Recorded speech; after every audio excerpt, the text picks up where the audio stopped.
One of the most wonderful opportunities that is Judaism is the opportunity to make Judaism alive, joyous, and fun for our children. One of the things that I do at the Pesach Seder, coming up in 6 days, is to make the plagues come alive, the 10 plagues. It's amazing that the 10 plagues and everything about Judaism can be understood on 70 levels. Shivim Panim La Torah. There are 70 levels of understanding Torah.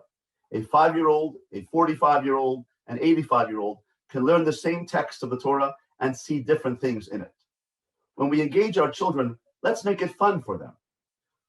Online at Amazon.com, I bought the 10 plagues, the interactive 10 plagues. The first plague is blood.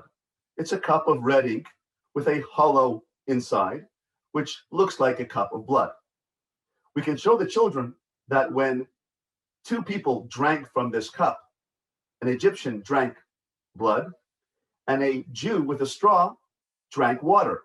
An amazing miracle that the same cup had within it blood, and it tasted like water to the Jew and blood for the Egyptian. Only God can make such a distinction and such a miracle in the same cup. Then, of course, we have our frogs. Then we have our kinim, which is our lice comb.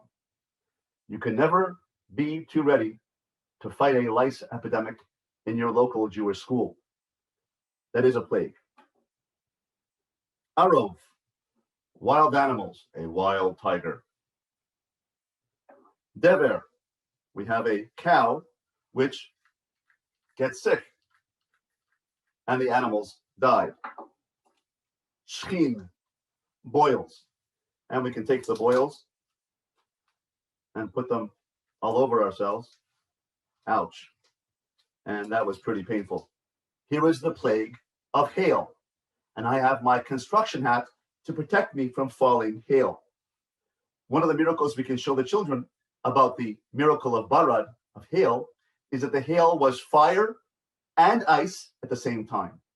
Only God can solve that contradiction, just like he solved the contradiction between the Egyptian drinking blood and the Jewish person drinking water. So too, he is the solver of the contradiction by having hail come down as fire and ice at the same time. God is the solver of all contradiction. Then we have arbe. You wouldn't want any one of these things sitting in your soup. Imagine a swarm of them blocking out the sun, a swarm of locusts. And news reports have come out in many, many decades in the past number of years about swarms of locusts in the Sahara, swarms of locusts in the Middle East.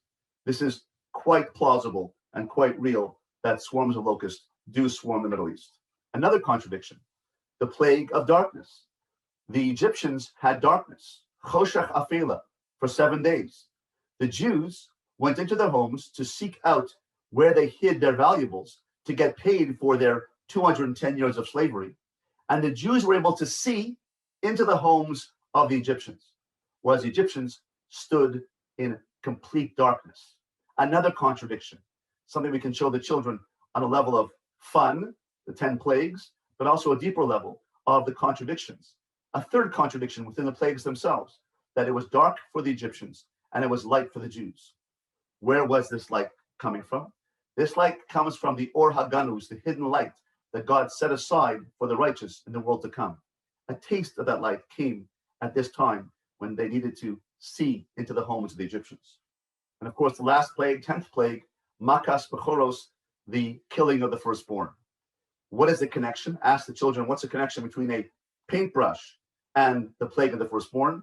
The Jewish people took the god of the Egyptians, the sheep, slaughtered the sheep as the Korban Pesach, the Passover offering, took its blood and put it on the doorpost to show they had faith in God.